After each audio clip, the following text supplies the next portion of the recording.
అసలు రాజధాని లేకుండా 5 ఏళ్లు పరిపాలన సాగించి జగన్ చేసిన నష్టాల్ని పూడ్చే దిశగా ముఖ్యమంత్రి చంద్రబాబు వడివడిగా అడుగులు వేస్తున్నారు.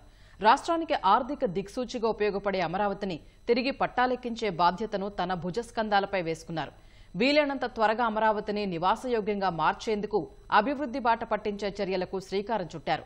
ఇందులో భాగంగా గతంలో తెదేపా హయాంలో రాజధానిలో వివిధ కేంద్ర ప్రభుత్వ రంగ సంస్థలు, విభాగాలకు కేటాయించిన భూముల్లో నిర్మాణాలు ప్రారంభించేలా సిఆర్డీఏ అధికారులు ప్రయత్నాలు ముమ్మరం చేశారు. దీనికోసం ఆయా కేంద్ర సంస్థలు, విభాగాల ఉన్నతాధికారులతో సంప్రదింపులు జరుపుతున్నారు.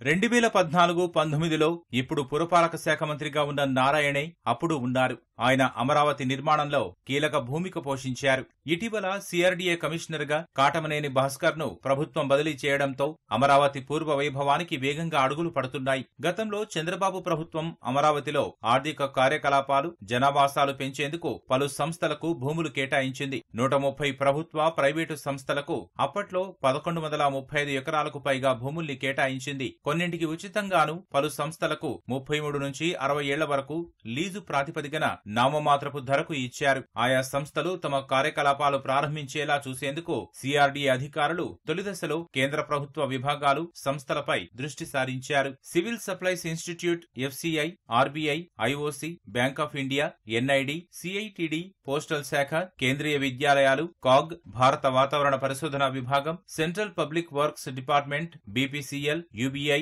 ఎస్బీఐ తదితర వాటికి భూములు ఇచ్చారు. మొత్తం 24 కేంద్ర ప్రభుత్వ విభాగాల్లో ఒక్కటే ఒప్పందం చేసుకుంది. ఒక్క విభాగమే పనులు ప్రారంభించింది. భూములిచ్చిన 18 కేంద్ర ప్రభుత్వ రంగ సంస్థల్లో 5 సంస్థలే సిఆర్డీఏతో ఒప్పందం చేసుకోగా ఇందులో 9 చెల్లింపులు చేశాయి. ఒక్క సంస్థ మాత్రమే నిర్మాణం మొదలు పెట్టింది. సాధ్యమైనంత త్వరగా భూములు తీసుకున్న సంస్థలు తమ కార్యకలాపాలు ప్రారంభించేలా చూడాలని గత 2 రోజులుగా సిఆర్డీఏ అధికారులు వాటి ఉన్నతాధికారులతో ఫోన్లో సంప్రదింపులు సాగిస్తున్నారు. ఆయా సంస్థల ఉన్నతాధికారులు తమకు కేటాయించిన స్థలాలను చూపించాలని కోరుతున్నారు. వాటిని భౌతికంగా పరిశీలించాక నిర్ణయం తీసుకుంటామని చెబుతున్నట్లు సమాచారం.